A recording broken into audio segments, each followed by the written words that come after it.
आदरणीय भाइयों एवं बहनों, शाना शाह की कहानियों में आपका स्वागत है।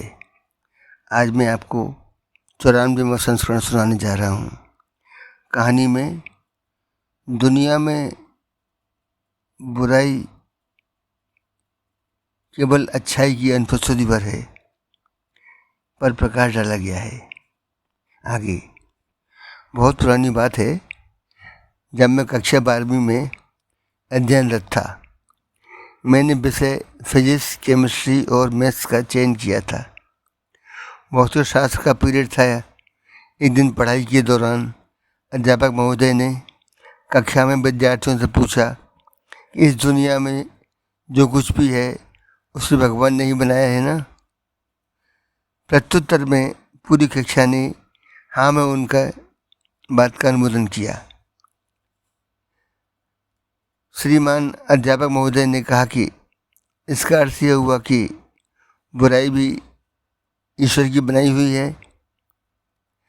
अध्यापक महोदय के यह कहते ही एक विद्यार्थी विरोध में खड़ा हुआ और उसने कहा, इतनी जल्दी निष्कर्ष पर बहुत पहुंची है सर। अध्यापक महोदय ने कहा, अरे अभी तो पूरी कक्षा ने अनुमोदन किया था कि सब कुछ भगवान का ही बनाया हुआ है, फिर तुम ही विरोध क्यों हो? विद्यार्थी ने कहा, सर क्या दुनिया में ठंड का कोई अस्तित्व है? अध्यापक ने कहा, बिल्कुल है, हम ठंड को अस्तित्व को महसूस करते हैं। विद्यार्थी ने कहा, नहीं सर, ठंड तो मात्र गर्मी की अनुपस्थिति का आवाज़ है। जहाँ गर्मी नहीं होती वहाँ पर हम ठंड का आभास करते हैं। प्रोफेसर निरुत्तर हो चुप रही। विद्यार्थी ने उनसे पुनः पूछा, सर क्या अंधकार का कोई अस्तित्व है? प्रोफेसर ने कहा, क्यों नहीं, रात्रि में अंधकार होता है। विद्यार्थी ने कहा, नहीं सर, जहाँ रोशनी नहीं होती वहाँ अंधेरा होता है। प्रोफेसर ने कहा, और आगे बोलो।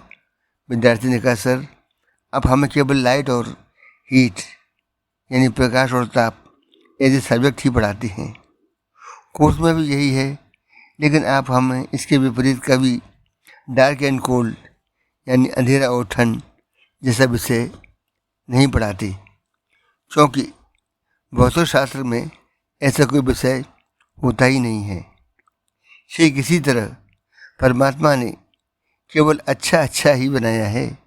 जहाँ अच्छा नहीं होता वहाँ हमें बुराई दिखाई पड़ती है, जबकि बुराई को ईश्वर ने नहीं बनाया है। यह केवल अच्छाई की अनुपस्थिति पर है। सच में सृष्टि में कहीं बुराई है ही नहीं, बस प्यार, निष्ठा और ईश्वर में हमारी आस्था की कमी का नाम भर है बुराई। इसलिए जब मौका मिले जीव मात्र को, समाज को अच्छा बांटिए। एक घटना और स्मृति में आई, बहुत पुरानी है। एक बार मैं रेलवे स्टेशन पर बैठकर गाड़ी के आने की प्रतीक्षा कर रहा था। तभी जूता पॉलिश करने वाला एक लड़का आकर बोला, साहब बूट पॉलिश। उसकी दयनीय चेहरा देख अपने जूते आगे बढ़ा दिए। बोला, लो ठीक से चमकाना।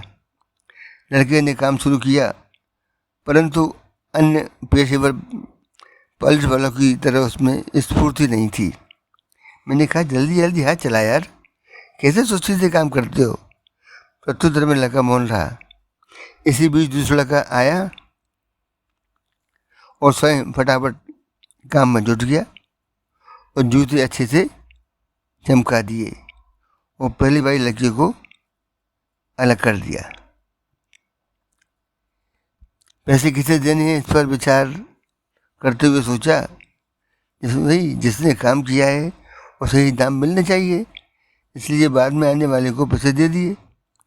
मैंने सोचा दोनों में पैसों के लिए झगड़ा या मारपीट होगी अब, लेकिन आज सर दूसरे लड़के ने पैसे ले तो लिए, परंतु पहली बारी लड़की को हथेली पर रख दिए प्रेम से उसका हौसला बढ़ा, आगे चल दिया। मैंने तुरंत दूसरे लड़के को पास बुलाया और पूछा, यह क्या बात हुई? जवाब में उसने कहा, साहब यह 3-4 माह पहले चलती ट्रेन से गिर गया था। हाथ पैर में बहुत चोट आई थी, लेकिन बच गया, नहीं तो उसके परिवार का क्या होता। पर कुछ रुक कर पुनः बोला, स्टेशन पर हमारा ग्रुप है, यहीं एक धार्मिक अंकल भी रहते हैं। उन्होंने हमें सुझाव दिया कि यदि यह पहले की तरह स्फूर्ति से काम नहीं कर सकता है तो क्या हुआ, भगवान ने हम सबको अपने निजी साथी के प्रति त्याग, भावना, स्नेह, सहानुभूति का भाव जताने का एक स्वर्णिम अवसर दिया है। जैसे पीठ, पेट, चेहरा, हाथ, पैर भिन्न भिन्न दिखती हैं, फिर भी एक ही शरीर के अंग है ना। ऐसे ही हम सभी शरीर से भिन्न दिखते हुए भी अंदर से हम सब एक ही हैं।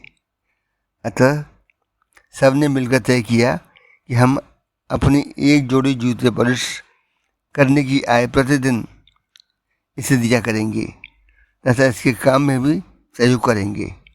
इन लोगों की इतनी सकारात्मक एकता से मैं अभिभूत हुआ।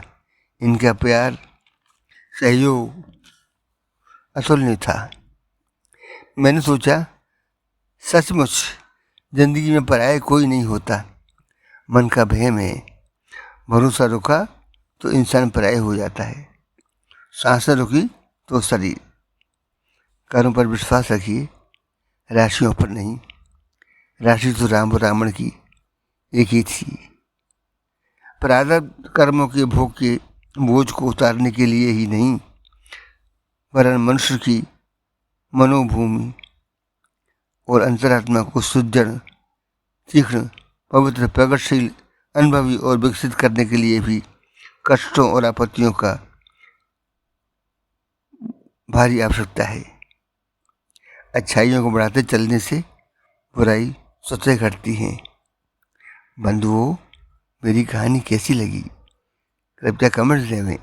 अच्छी लगे तो फॉलो करें। धन्यवाद।